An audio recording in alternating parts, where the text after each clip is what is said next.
I think it's going live. All right, we're live.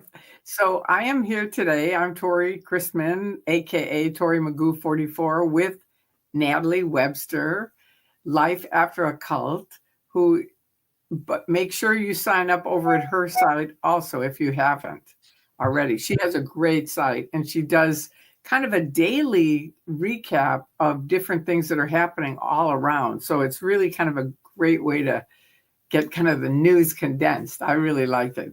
It's very good. Thanks, So anyway, Tory. hi, Natalie. Hey, Tory. And our topic tonight is Scientology Sea Org versus Scientology Public. And we're going to kind of discuss the two different traps.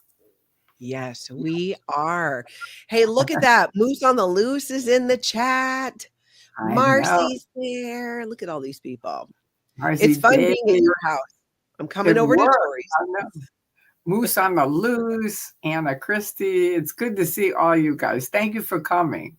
Thank you for showing up. Hi, Witness. It's good to see you too. So here we are in the day. This is unusual for me because I do a midnight with Magoo, although I'm kind of going earlier because it was just, I was ending up sleeping way too late in the day because I was. You're a bit of a night owl, and I'm not. I'm more like mornings. I do a daily live stream Monday through Friday at 9 a.m. Central Time. And so I'm up at 6 getting ready for it and prepping. But then by this time of day, I'm usually like, oh, I'm getting tired. But yeah, this is a good compromise because it's 4 o'clock where I am. I'm in the Midwest, and it's 2 o'clock where you are out in California. So I feel like this works. Yeah, it works. It's good. And it's good to have both of us together. Thank you. Thank you for Witness for, she likes my hoodie. Oh, nice. So nice.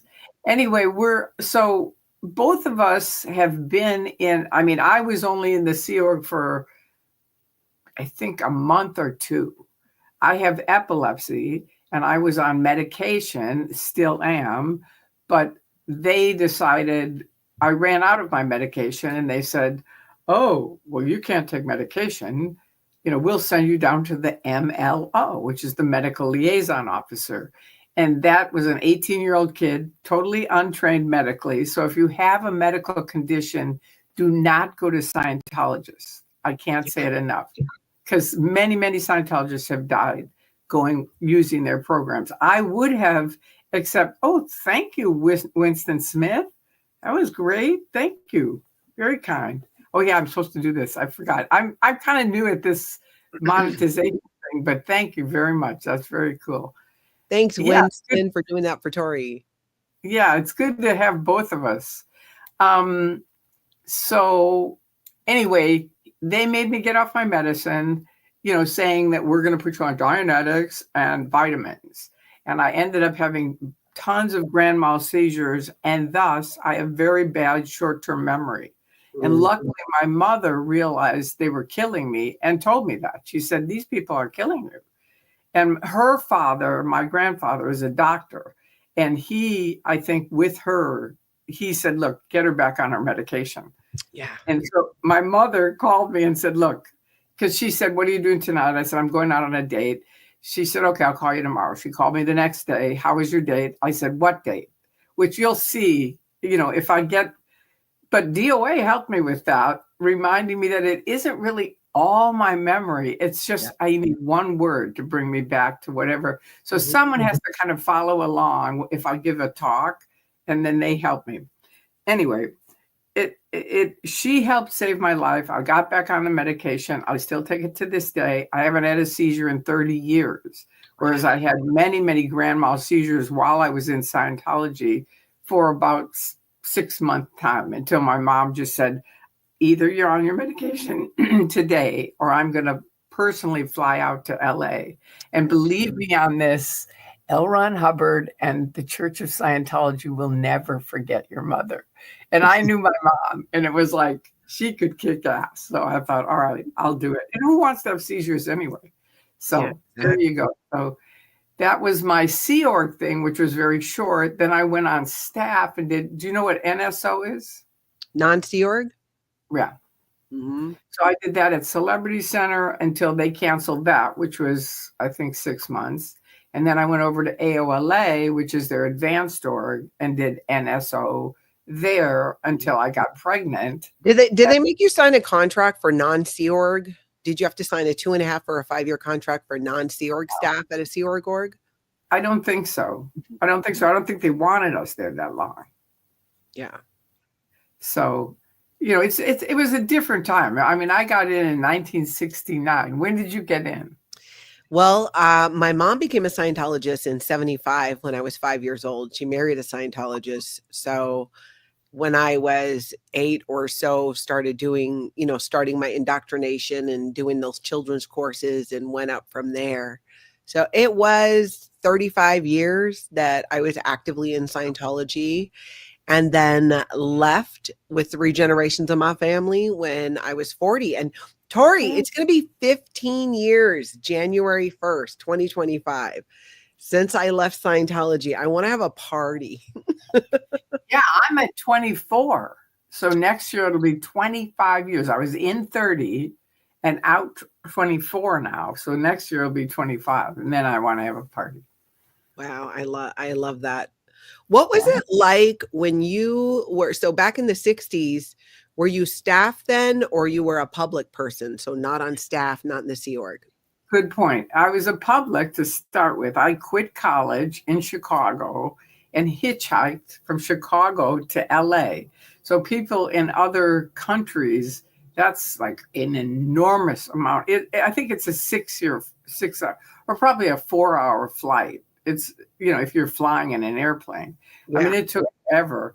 And I hitchhiked all the way to Asho because at the back of the Dianetics book, it said St. Hill, England, or American St. Hill in LA. And I knew I didn't have the money to get to England. So I thought, all right, looks like I'm going to LA. Wait, so you drove to LA? No, I hitchhiked. You hitchhiked from Chicago all the way to Los Angeles. Did you do that by yourself or with friends? Oh my gosh. I just can't even imagine today. That is amazing.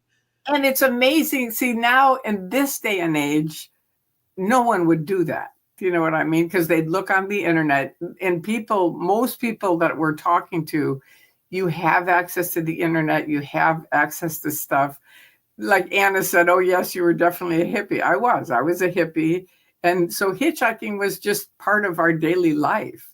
Yeah. And it was sort of the end of hitchhiking, but I did it anyway. Yeah. And did you carry around a map? Because we're talking about a time where you didn't just hitchhike. I mean, you had no cell phone. So it's not, I mean, you could have been dropped off anywhere. How did you know where you were? Did you have a map? I didn't have a map. I just said, I'm going to LA. And people would stop and I'd say, I'm going to LA. And they'd say, okay, hop in. We're going to Texas. We'll take you to Texas, Texas to wherever, I just kept going. I don't remember much of it. Honestly, I don't. But I remember arriving at Asho. And my first thoughts, there's a book out, which everyone, if you haven't gotten it, please get it and read it. It's called Blink. And it's about your very first instincts is usually the right instinct, the very first instinct. And their first example is the Getty Museum here in LA, which is a beautiful, huge museum. And they had a statue there that they said was from the 18th century. And they had it there for a year, and different people came and studied it, and artists and scientists. And then finally, a guy walked in and he goes, that's a phony. That was never in the ground. So then they went to the guy that bought it and they said, okay, what was your first instinct about this statue? And he goes, my very first instinct? And they said, that's correct. Thank you, Boobologist? Boobologist. All right, thank you. Oh yeah, I got to put it on the thing. On there? Huh? I said, there you go. There you go. So I got it. Thank you. So he said, my very first instinct? And I said, yes. And he said, well, my very first instinct was it was a phony. But see, and this is true to this day with people. A man hears what he wants to hear and disregards the rest. And that's very, very true. Yeah. for most of us. And that's what happens with a cult. It's like you have something that either you want handled. I wanted to help other people. And I wanted to be a doctor like my grandfather. And that's how I became a night owl, because he would go out on these he had a little black bag, it was back then, and they would call up and he would go over and give them a shot or something. And I'd say, look, if you're going at night, wake me up. I want to come. And I was little. And he'd say, all right, get up, let's go. Wow. So I go with him and I thought, I love this. He's helping people. It's very simple. It looked very simple at the time. Now I'm in college and I think this is a nightmare. I'm never going to make through 4 years of college, 4 years of medical school, internship. And that's when I read, someone had given me the Dianetics book. And I thought, well, I could be an auditor. That's sort of like being a doctor, because you could clear someone. And to me, that sounded like, well, that's maybe even better. You're getting them better before they get sick. That's what I thought. Well, and back then too, it was the state of clear was identified as having perfect vision. You were just like this super being kind of thing. And it wasn't just, a person who no longer has their own reactive mind. It was so much more. Perfect memory, perfect IQ, no somatics, no pains. So for me, that was like, forget it, not going to happen. But I thought I could help other people. Mm-hmm. Yeah, I get that. So when you first got there, did you join staff right away, or the Sea Org, or you were a public? When I first got there, I looked at they had these huge pictures of L. Ron Hubbard. And oh, wait, something. Oh, thank you very much, Marcy. Wow, these people are very generous. Thank you. They had these huge, do you remember that? Did you ever see them? The big giant pictures of Hubbard at ASHO? And I've seen giant pictures of him in other places, like at the major events and stuff, but that's probably where they kept him, was at ASHO. But he had like 3 giant pictures that you could see from outside. And I stood there and I thought, he looks like Adolf Hitler. That was my first. That was my first thought, because Hitler had big pictures of himself around. Yeah. And my second one was, look, I'm a hippie. These guys are in Navy uniforms, because back then, remember they wore the Navy uniforms? Yeah. Okay, so they were wearing Navy uniforms. I'd been fighting the Vietnam War for 2 years. So I thought, this isn't really my tribe. Mm-hmm. And the third one was they're super organized, with the org board and everything. And hippies are not organized. So, it was like, this is not really my tribe. And I should have just left, but I didn't. And anyway, long story short. That was your first instinct, like you're saying in that book that talks about that was your first instinct. So your first instinct was, oh, this is like, some bizarre Hitler Youth stuff. Like, get me out of here. Not for me. Not something that is something that I know and like. Yeah. But I ended up, the guy that helped me said, well, why did you come here? What do you want to do? And I said, I wanted to be an auditor, which is like a counselor. Mm-hmm. And he said, okay, well, let's go meet the auditors. And first of all, he bought some beer at Henry's liquor store down from ASHO. And I thought, well, he's not all bad. He drinks beer. Mm-hmm. And, because I was sort of a druggie at the time, not a real druggie, but kind of a social druggie. But I thought, well, they were so robotic.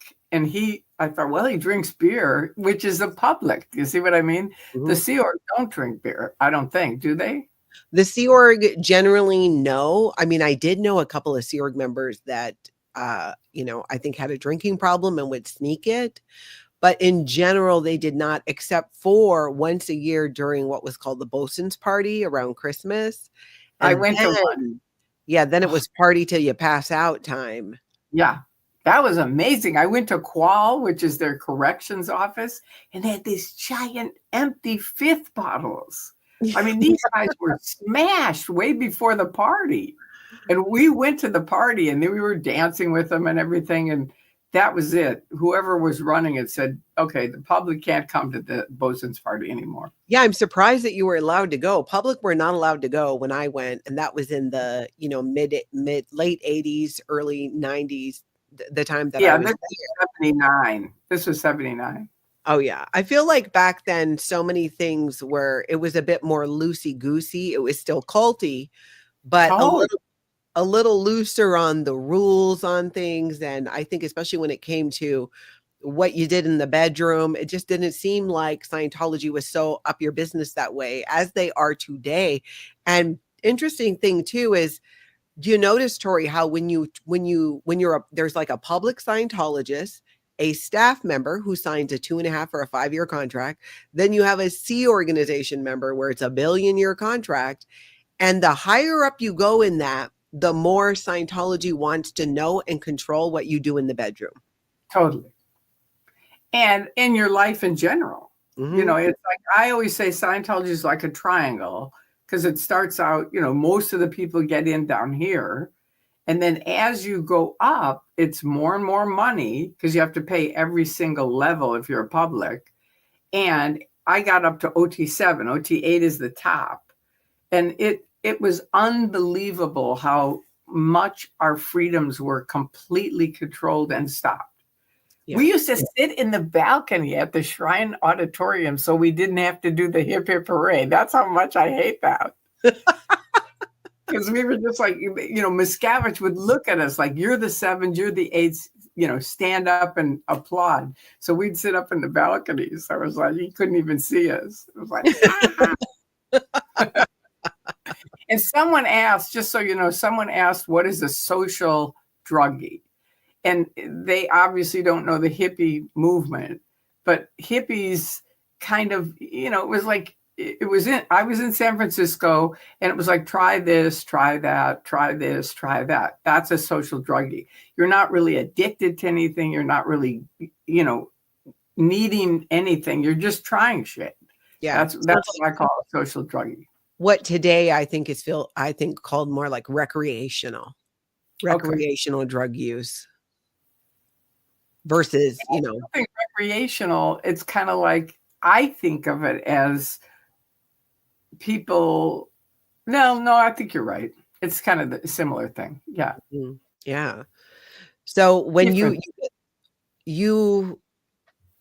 said you were on staff for a little bit, right? Well, the NSO. The non-Sea Org, yes. And then you were in the Sea Org for a little bit, and then you became a public person. And I think it's interesting because not many people go from the Sea Org and then stay in Scientology after that. And you and I both did. I stayed in Scientology I left the Sea organization in 93. I didn't leave Scientology until 2010. So I went and I did the Scientology, bridge to total freedom. I did up through operating Thetan level 4. You did up through 7. I think more people I know who are former members of the Sea organization either left Scientology when they left the Sea Org but they just didn't continue in doing Scientology's training and auditing and all of that. Interesting. I didn't know that. I think you're right, though. Now that I think of it, I think of people that I know that left the Sea Org, and you're right. That's it. That's kind of it for them. They may stay in the church kind of thing, but even now, we've gone to parties. And this is a good one, always. So you'll love this. We've gone to parties where people go, oh, yeah, we're out, but we just go on course like a couple times a week. So they think that, so we don't have to lose our friends and our family. Oh, yeah. I think it's still that way. There are those under the radar Scientologists who don't want to be there, but because they have children in the Sea organization or some other business or family connection, feel like they just kind of have to play along. And I got to tell you, I don't miss that. I really like not doing that. I've gotten very comfortable. I think part of it is, one, being out of a cult. Secondly, just my age in my 50s at just, figuring out what it is I like or I don't like, what I do, what I don't want to do, and not feeling a big need to explain myself. And in Scientology, you're constantly having to answer, whether it's phone calls or they're coming to see you and ask for money when you're a Scientology public, or the demands as a staff member, and then even more so the demands as a Sea Org member, which is ultimately where it's the worst. I mean, I believe the vast majority of the worst abuses in Scientology have happened in the Sea organization. Right. Okay, somebody just asked, why did I leave the Sea Org? I just explain that? Yeah. Maybe I she didn't popped in. I didn't have a choice. I had to get off my medicine for epilepsy. And epilepsy, as my mother and grandfather explained, is a medical condition. It's an illness. It's not a psychosomatic illness that Dianetics will fix. Yes. And I actually, L. Ron Hubbard wrote me a letter saying, handle epilepsy, get in the HGC, handle epilepsy, and then we'll see you back here up the line. So my thing went from helping others to I had to fix me so that I could be back in the Sea Org and help other people. And that never happened. It just never happened. I mean, I did do a lot of stuff. I always say I was on the bridge next to the bridge to total freedom because people would say, how can you be on medicine? And I'd say, hey, have you ever had a grand mal seizure? And they'd say no. And I'd say, exactly. Yeah, stay in your lane. When you have one, then you can come talk to me about my medicine. And in the meantime, F off. It was just like, no can do. Not talking about it. It was really bad news for me. I'm so glad that you got that your mom advocated and you got back on your medicine and really proved to Scientology too that you could be on it and even continue in Scientology. That's the crazy thing, is whoever had that opinion that you shouldn't be able to be on these medications. I mean, you went on to do a lot of Scientology. Hey, Jess LaBarber. Speaking of a Sea member, got the entire tech team at Flag crammed on medicine. Good. I did in 89 because they wanted me to check epilepsy. And I said, no, I'm done. You show me. How do you security check and interrogate a topic like epilepsy? It's like, you can't. It's stupid. I'm a trained sec checker. It's like, this is ridiculous. Yeah, you can't do that. What would it? I don't even know what that would look like. It'd be like, oh, well, what did you wonder epilepsy almost found out about or something? No, it'd be, what overs have you done to pull in epilepsy? Oh my gosh, that's even worse. Typical with the victim blaming. What did you do? I was like, no, you show me it in writing. And I said, I want my folders to go up to Ray Midoff, who was the top guy back then, now kicked all the way down to the curb, but still in. But at the time, I wanted my folders to go to him. I said, he knows my case. And they did. And it took about, it took a couple months, but finally the top senior guy wrote a senior CS bulletin about medicine and said, if you have a medical condition and your doctor says your medicine's okay for auditing and you've tried to get off of it and it doesn't work, you're okay to get auditing. So that's from me. A whole bunch of people got to move on, including my mother-in-law. She was on blood thinners going from 7 to 8. OT8 is on the ship, a sailing ship out in the water, the free winds, and they wanted her to get off of her blood thinner. She would have been dead. But because of what I did, she was able to go on and do OT8. Think about, Tory, how many lives that you don't even know of that you saved and protected at that point. Oh, yeah. Because the fact that Scientology felt so bold as to feel that they could give medical advice and say, oh, you don't need to be on this medication. And they still do it. They do it more now too with any type of mental health treatment. If you're on Zoloft or something like that, they'll let you know how you don't need to be on that. You just need to do some, you just need some Scientology. I know, it's so awful. I know 17 kids now, kids being from 16, 18 to about 26, that age bracket. 17 different people that are Scientologists who took their own lives. That's a lot of people to know personally. You know, there's probably more, but that's how many I knew personally. In Scientology, that's the thing is, I mean, the fact that you personally knew 17, how many people, even, I mean, how many people watching right now can say you personally knew 17 people who took their own lives? I mean, that is hopefully unheard of for most of you. And I think it's such testament to, one, the length of time that you were in Scientology to meet that many people. This is not a huge group of people. This is No, relatively small, and to have that number, and those are just the ones you knew. That's not even counting the ones that you didn't know.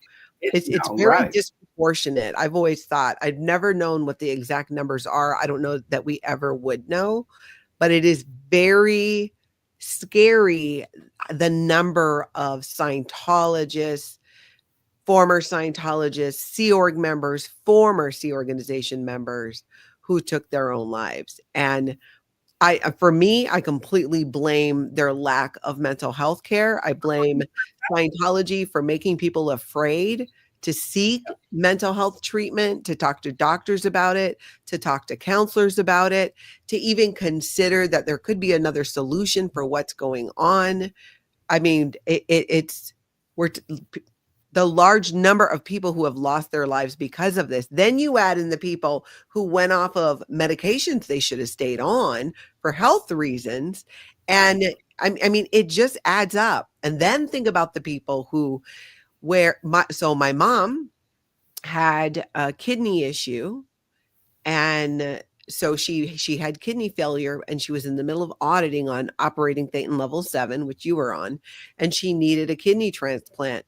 For much of the time when she was doing her steps in Scientology, she had this going on, and she was always told, oh, you just need to do operating Thetan level 5, and that's going to handle all of it. And of course it didn't, but that's what they say. And I mean, she could have died. Other people, I gave her a kidney. She ended up getting the kidney transplant, and Oh, bless your heart. she lived for another 7 years. So when you Oh, add all of those things together, it really paints a picture of how many lives are lost because of this cult. This isn't just, I mean, there are reasons why cult experts say Scientology is the most difficult cult to recover from, that it takes 3 to 4 more times to do an intervention with somebody who is in Scientology versus somebody in a different cult. And right. I mean, I would stand to reason, short of cults like Jim Jones and where there was mass unaliving, I would put out there, and I'm kind of guessing, but based on what I know about other cults and things, that Scientology has one of the highest rates of deaths amongst its members and former members due to telling people to get off their medication, not allowing people to get appropriate help, psychiatric help when they need it, and then their opinions on things like blood thinners, like what you just brought up. I'll tell you something on that exact line, because Mhm. I knew a guy that was the head of cramming at AOLA, which is, like way at the top. It's the organization that runs the OT levels. And he would catch me. His name was Steve Miller. And he would be like, Tory, come here. You're not going to believe who's dead now. And I'd be like, what? And he would list out all these people, like Tory's dead, Natalie's dead, just like all these people. And I'd be like, I never even heard this. These are friends of mine. How could they be dead? And that's the other thing in Scientology. They just sweep people under the rug. Yeah. And unless you're an opinion leader with big bucks or big connections, you're swept under the rug. Nobody talks about it. There's no funeral, nothing. And so I went to see Dr. Dank, who's L. Ron Hubbard's doctor, Mhm. and he was my doctor. And I said, look, what the hell is going on? All these people are dying. And he goes, okay, come in my office. I go in his office and he goes, okay, I'm going to tell you the truth, because he knew I was pro-medicine, taking medicine, right? He goes, look, everyone who's tried to handle cancer, which a lot of Scientologists get cancer. Yeah. He said, every one of them that's tried to handle cancer naturally, which is the majority of them, are dead. some that did some medical, some natural, some lived, some died. Those are our statistics. That's it. Mm-hmm. That's amazing. I mean, and this, like you Isn't said, it? it's L. Ron Hubbard's doctor saying that, and we don't even need to look further than even in recent years. Look at, Kirstie Alley died of cancer, Kelly Preston. These are prominent celebrities who were very high up in their Scientology progress, Right. supposedly beyond the point of where something like that would happen. And it doesn't get talked about. It gets covered up. It's not something, it's considered in theta, in turbulated theta, Right. to talk about that kind of stuff and share it. And it's a big part of that trap that people get stuck in, of not seeking proper medical care. And look at the people in the Sea organization, because regular Scientology public have regular jobs. They live in their own homes. Staff members who sign 2.5 year or 5 year contracts, they live in their own homes, sometimes together in some kind of communal living situation, because they're not making any money in Scientology to support themselves. They have to Right. have other jobs. And then you have the Sea organization members who live in dorms with bunk beds 3 high and all of that. And the further up you go, the less access you have to outside medical, whether it's physical or mental health treatment. And in the Sea organization, these people are not getting annual physicals. They're not getting mammograms. They're not getting their prostates checked. They're No. not doing any preventative health care. Right. And so many of them now are aging out and are older. And now we're hearing about elderly abuse, where they're taking aging Sea organization members who are unwell and just shoving them in facilities where they're not. I mean, Mike Brown's mom, Rosemary, has shared Right. her story, and Mike talks about what that was like for her and how he broke her out of one of those facilities and got her to where she's getting proper care. It, for me, is one of the saddest When you things hear that about. story, it's at Mike Brown 101. I'm saying that because someone told me last night. I was listening to it and then I lost it. And it's a really good story and he's really cool. So I would say check it out sometime. But, the other thing is that people blame Dr. Dank, because all these people died. But Mhm. like he said, Tory, I can't make them take medicine. Yeah. That's a personal choice. And these Mhm. people all chose, most of them, to go down to Mexico and do this intravenous feeding. My best friend died of that. She had minor breast cancer. She could have handled it in a cinch. Wouldn't. Went down to Mexico, dead. Yeah. It's tragic. It really is. But listen to this. This is really cool. I'm in this room, and boom, the phone rings. This was probably 10 years ago, I think. And it's a lady. She goes, "Hi, Tory. I was the OT8 cramming officer," which means correction, right? And Mhm. I left. And I said, "Really? And what got you to leave?" And she said, "Honestly, so many OT8s are sick, they're dead, or they've taken their own lives." And she said, "I just couldn't support it anymore." So this is going to be you went up to OT4, right? Yeah. So you're right underneath what we're talking about, because we both said, "What do you think?" Because we both agreed the worst OT levels were 5 to 8. Like Mhm. somehow OT3, it was okay. OT4 was okay, but 5 to 8, I mean, people went insane. They killed themselves. They got really sick. I mean, it's a mess. Yeah. And she said, we both agreed, medical science has agreed what you think about your body can affect it. Mhm. Not saying I can decide, oh, I don't have epilepsy and it'll go away. But if you're thinking you're covered with thousands of BTs, and remember, OT3 were these body thetans on you, Mhm. or maybe a little bit outside of you, but that was it. But OT5, they can be 10 feet away, 100 feet I away. kept one of my body thetans. Cheryl's in the chat, and she made this. Isn't it Oh, cute? Little body thetan. cute. I had Very 3, but my grandkids took the other 2, which they were meant for them anyways. oh, I just cute. never gave it up. But if you realize, if you really believe that, see, I never believed it because of epilepsy. Epilepsy kind of saved my life in a way, because it was like, I thought after OT3 I'd handled it. So why take the medicine? So I stopped taking it. And I went into what's called status epilepticus. And I would have been just like Lisa McPherson, even though I was before her, but it would have been the same thing, because they would have driven me out to a Scientology doctor. But I knew that. I mean, somehow subconsciously, I'm having seizure after seizure after seizure, right? And I called my friend Jerry Hall, who I knew was on the fence and almost out. And I said, Jerry, come get me. And he came over. He took me right to Morton Plant Hospital, which was like 2 blocks away, right next to Flag. The doctor there said 5 more minutes and you would have been dead. 5 minutes.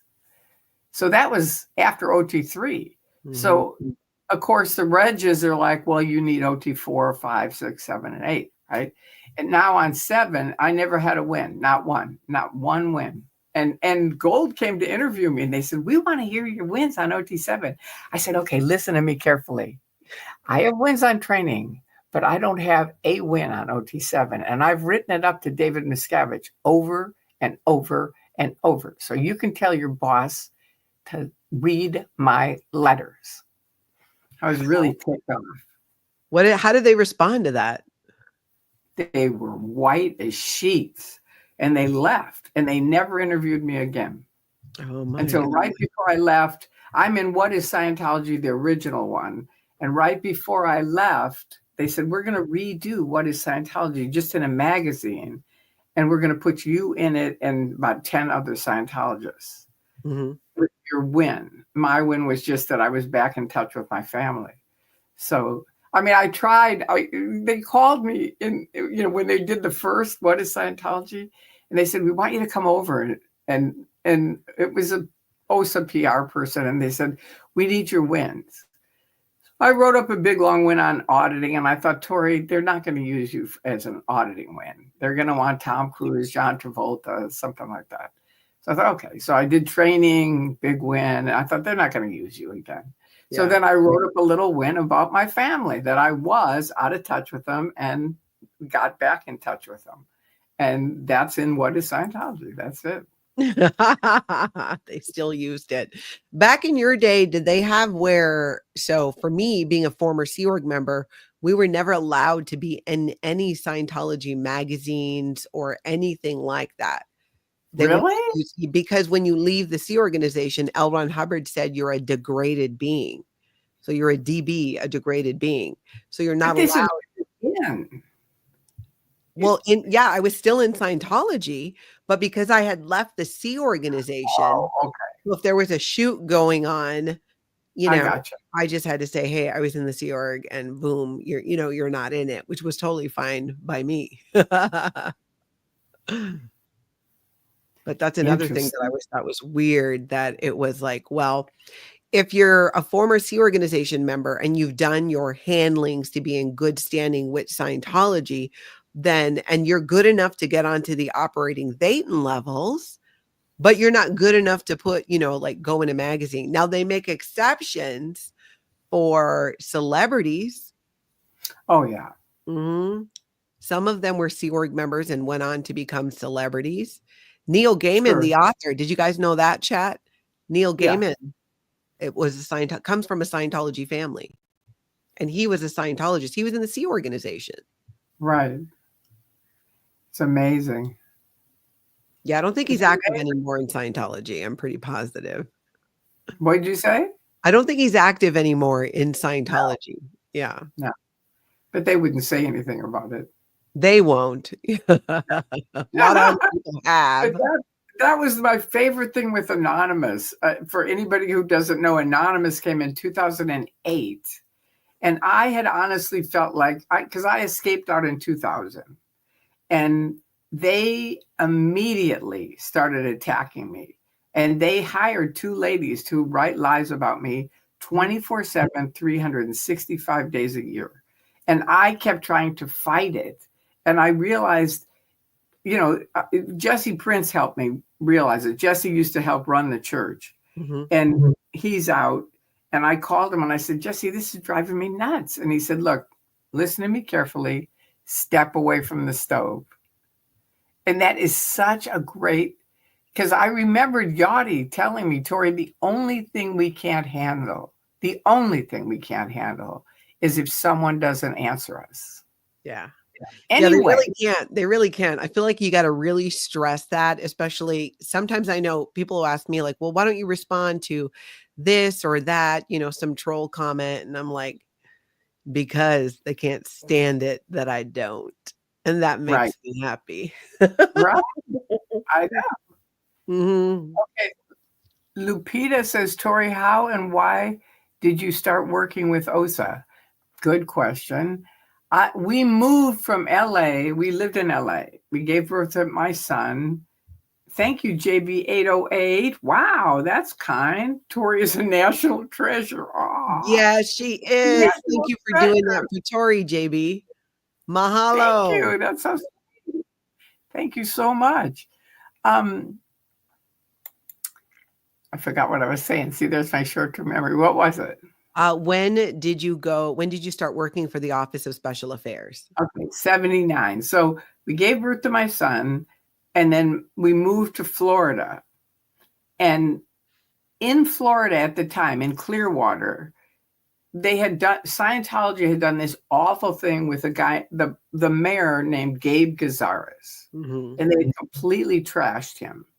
And so now the city commissioner, Richard Tenney, was trying to run for mayor. Wait, I forgot to unplug this. Just a second. There you go. Okay. So, so Richard Tenney is trying to run for. So when we get there, it was like Nazi Germany. It was unbelievable. I mean, there were like cars going back and forth and picket signs and people protesting and honk out Scientology, stamp out Scientology, save spark. His motto was save sparkling Clearwater, stamp out Scientology. Now I'm there with a brand new baby, right? Maybe he was like a couple, 6 months old or a year. He wasn't a year. He was like 6 months. And this guy, Milt Wolf, calls me into his office, Sea Org, and he says, Tory, you need to handle this. This is top secret, so you can't tell anybody ever this story. So I tell people all the time because I hate that they do that. Thank you, Lupita. This is another kind person. I really appreciate this. Thank you. But that's a hard thing for me. See, when I get off, then for me to get back. But anyway, I remember it. So wait, let me think. I'll get it. Hang on just a second. Okay, so Milt Wolf says, you need to handle this. It's top secret. And I go, what's top secret? And he goes, okay, here's the deal. L. Ron Hubbard he was out on the ocean and he was going to sail into Georgia. But he got word that the FBI were there and they were going to be planting drugs on the ship. Now, for people listening, you're going to go, that's nuts. That would never happen.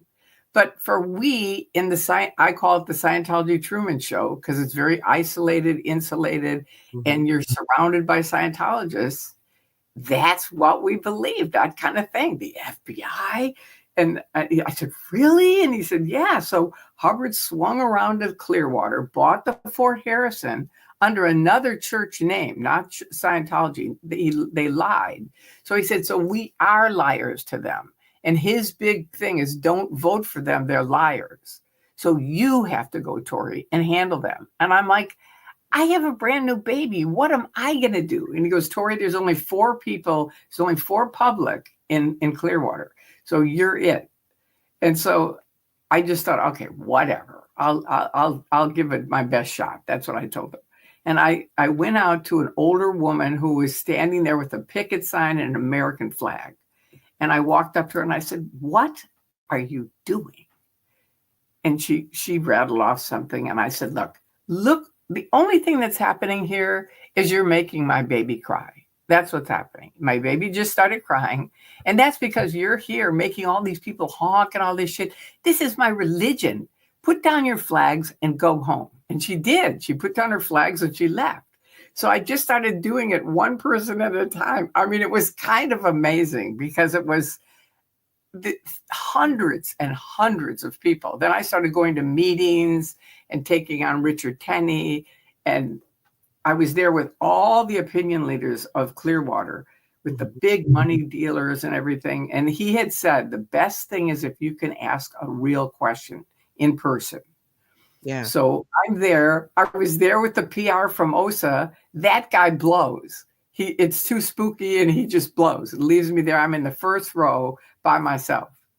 And he goes, all right, are there any questions? And I had gone to join Safe Sparkling Clearwater before that. Mm-hmm. And Richard came. He showed up.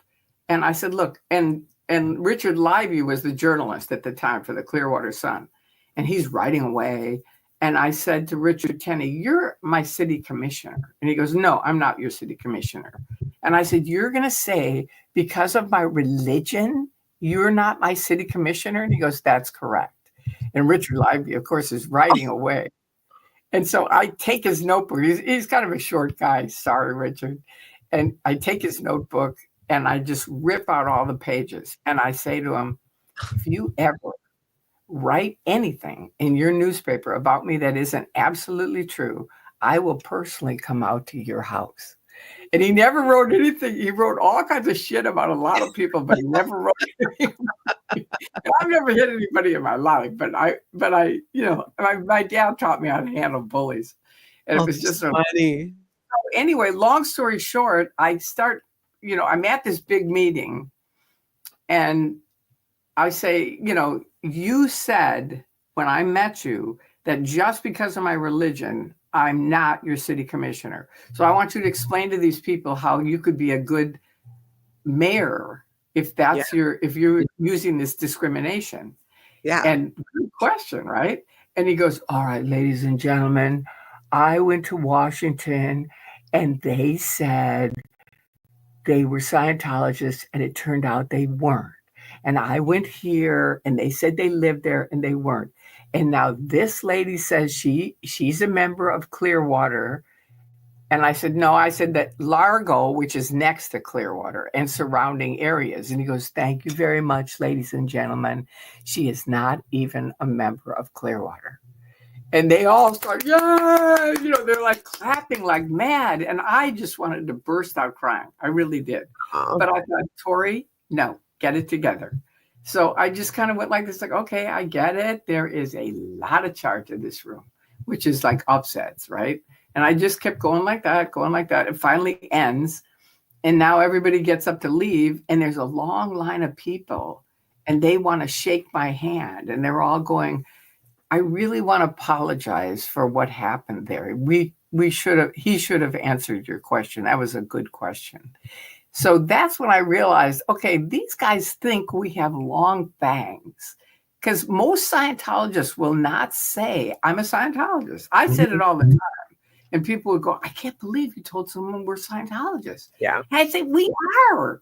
You know, and if everybody knew the Scientologists, this was back in the 90s and 80s, if everybody knew how many people were Scientologists, we wouldn't have this shit going on. I still to this day, I think if people had said it, it would have been different, but nobody would say it.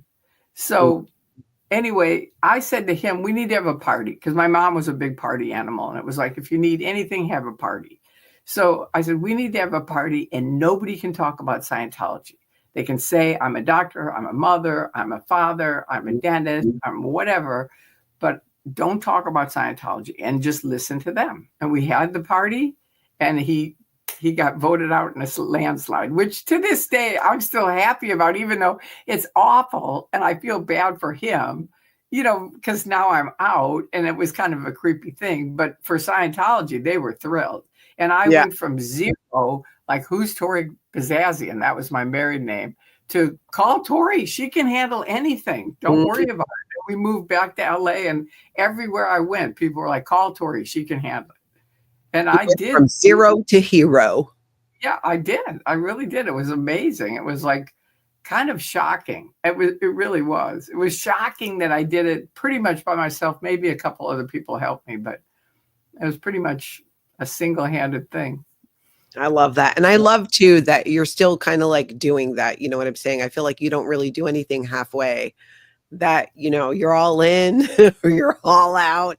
And now here you are. I mean, the years that you put in protesting Scientology and talking about it and all of the things, the stuff that you've done with Mark Bunker. And now here you are again. I just love seeing you outside the Blue Building. It's such a full circle moment to me, to, you know, seeing you there and then, you know, meeting Jessica Palmadessa and Scientology out at Streets LA and the people that you've met through this. I think is just amazing that you're still going strong here, creating effects and continuing to expose Scientology. I love it.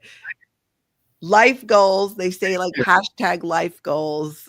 Yeah, I feel the same about you. I mean, you have such a great morning recap of all these different things that most of us wouldn't know if we hadn't, you know, if we couldn't go to Natalie's site, you know. So if you haven't subscribed to Natalie, make sure you do. And it's called Scientology Life After a Cult. After a Cult. That's right. Just plug that in that search bar. You can find me real easy. Yeah. Yeah. Plus, I'm doing a little, after this, I'm jumping on my channel and doing I always threaten that it's not going to be long, but I've not randomly jumped on in a while. So I decided after this, I'm going to go randomly jump on and do that and just, you know. Tonight? Little catch up. Yeah. Yeah. After this. Oh, all right. All right. Well, one other thing that I wanted to mention is that the ironic thing is that I had actually called Stacy, who said, we're going to fly you to Clearwater in 2000. Yeah. You know, like once I woke up, she was like, well, what do you want to do? And I was like, I have no idea. I mean, I was like really at a loss for words, which is why my YouTube site is named Tory Magoo 44, because my dad's nickname was 44, or my dad's nickname was Magoo, and his football number, he's in the Football Hall of Fame, was 44. And he was the only person I could communicate with. He died when I was 22, but he was always kind of around me. And when I woke up, I was like, all right, what do I do? And he said, get out of LA. It was just like this really strong, get out of LA. Mm-hmm. So now I'm talking to Stacy and she goes, all right, we'll fly you here. So I call her back and I said, look, I just want to make something clear. I am not going to speak out. And I'm not going to pick it, and I'm not going to make videos. I'm just leaving under the radar. And if they had let me do that, I would have been on my way. That you would have never heard a word about it. They keep doing shit. Do you see what I mean? And it isn't like, and I've told them this. I told them it from day one. And you'd think they'd go, okay, let's just leave her alone. No, they did a 25-step program to muzzle Tory. Yep, I remember we read it together. Remember, Marty gave me that, and you pointed out Barbara Schwartz. I had missed that she was actually part of that program. She was one of the ladies that lied about me, and you saw that and said, "Wow, they hired somebody to lie about you." I said, "Yeah, it was bad. It was because you couldn't shut them up. You know, it was just like they just lie after lie after lie after. They put my name on a porn site with my phone number, and these porn guys started calling me. It was really spooky. And this is kind of a funny story I'll tell everybody. They put my number and name on a phone. It said, for a good time, call Tory. So, and they had all this shit that I'd never even seen. I didn't even know what it was, the stuff that they said I would do. And so now these porn guys start calling me. And I didn't know about the for a good time, call Tory. Just these porn guys start calling me. And interestingly enough, people looking for porn sound a lot like someone leaving a cult. In what way? They're very terrified. And I think people, it may not be everybody, but for me, I think they pitch enough black PR or bad news about me that people are frightened to call me. Like they're like, that's not really Tory. Don't call that number. Mm-hmm. And it is me. Do you see what I mean? So these guys were like, is this Tory? And I thought, ooh, it's a Scientologist. And then they'd start in and I'd say, okay, here's the deal. I was in a cult and you're getting tricked by them. Yeah, they gave you I'm not really on the porn site. I'm just an ex-cult member. And so then I would go over to IRC. Do you know what that is? Internet Relay Chat. Okay. It's Like called one of the original message boards for former Scientologists? No, ARS was the original one for former Scientologists that I knew of. But IRC has all kinds of different things. They have knitting for IRC, and you can join any kind of IRC group. I think they're still around. Okay. And they're sort of like Cheers, like a bar on the internet. Yeah. Like you come in and they go, Natalie, hi, Tory, how are you? That kind of thing. Yeah. So my group that I joined were a bunch of computer geeks, because as you can see, I don't know much about computers. I mean, you, Natalie, because earlier we were doing some stuff. Yeah. So I joined a thing with these computer geeks, and they were helping me do all kinds of stuff. So now these porn guys call. So I go over to IRC and I say, these porn guys are calling me. And they go, okay, see if you can get a URL, which I didn't even know what that meant at the time. But I thought, okay. So I get a guy that's alert enough, and I say, can you give me the URL for a good time called Tory? And he goes, yeah, sure. So he gives it to me. I bring it over to them. And there had been a guy named Truth Seeker for years who had been writing lie after lie after lie about me. So now I give the URL to the computer geeks. They go and check it. In under 3 minutes, they come back and they go, you're not going to believe this, but the exact same computer address for Truth Seeker is the same address as for a good time called Tory. Wow. So I go, what do I do? And they go, call the police. It's a federal crime. So I called the Burbank police.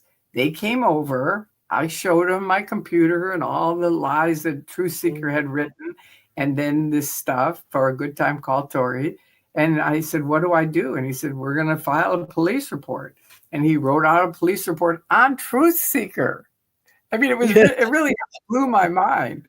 And they posted it on ARS, Google, all kinds of places. The guy vanished forever. That's awesome, Tory. I'm so glad. I love how you took care of that.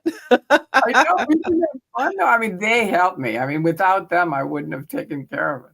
Yeah. But they really helped me on it. It really was. So I've had a lot of help from a lot of people since I left. And that's one thing I try to tell people. If you leave, the only thing you have to do is be willing to let people know you escaped out of a cult.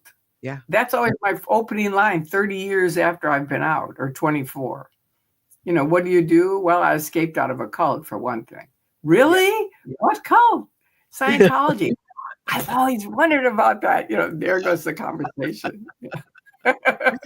Oh, I love that. It's been so great. This is so fun. Tory, we got to do this more often. I know we got to do it more often, because we're a good team together. Yes, we are. Yes, we are. And thank you. I didn't get to ask you many questions, but thank you for being the amazing interviewer that you are. Oh, I appreciate it. I had a great time. I just love chatting with you and hearing the stories and comparing notes. I just love that. I know, it's amazing, both of us. I didn't realize that you were public and staff and Sea Org. Yep. So of those three, though, I did want to ask you, which one would you say was your favorite? Oh, gosh. I probably being a public person, because that's where I had the most freedom.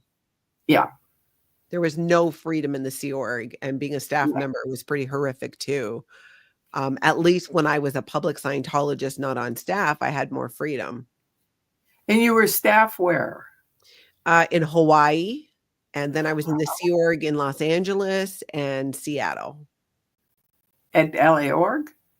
No, I was in the Estates Org in Los Angeles, and then the Continental Liaison Office. So like the continental management for the Western United States. Right. Yeah, and then Seattle. Cool. Well, I think we both agree being public is definitely better, because you have more freedoms. You got more freedom. I mean, people ask me all the time, have you gone to the RPF? And I'm like, public don't go to the RPF. Only Sea Org. Not even staff. It's only Sea Org. Yeah. Yeah, completely. But we will do this a ton more. Someone said Natalie is blushing. Natalie is having a hot flash. Oh, okay. Got to put the All right, well, menopause scan on. Thank you. And thank you, all of you, for coming on and being so kind. Oh, yeah. Have No, a I'm video. happy to be here. I'm going to go do a quick live stream over on my channel and then wrap it up for the day. All right.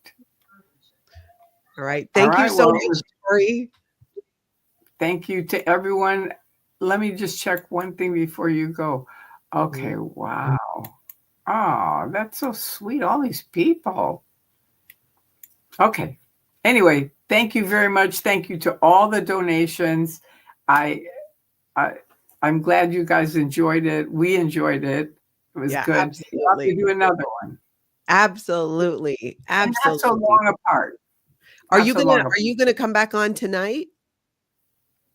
I don't think so. I'm not. I've been kind of lazy. Yeah. Are you going to stay online now, or are you going to stay online now, or are you going off when I go off? I didn't know that. You can stay here if you want. I'm going to go over to my channel and start a live stream that won't be very long. I say that. Watch it be 5 hours. It won't, because I gotta. Yeah. I need more tea, but I was going to go do that quick. But if you want to keep chatting with your chat and stuff too, you know, you can. You don't have to end it just because I got to go. Now but see, oh, there's the comments. Yeah, that's one thing. I never get to see the comments. Really? Ever. No, because as soon as I end the stream, the comments are gone. Oh, but they'll be on your video on the replay. And when you end the stream, you can actually still see the comments for a while.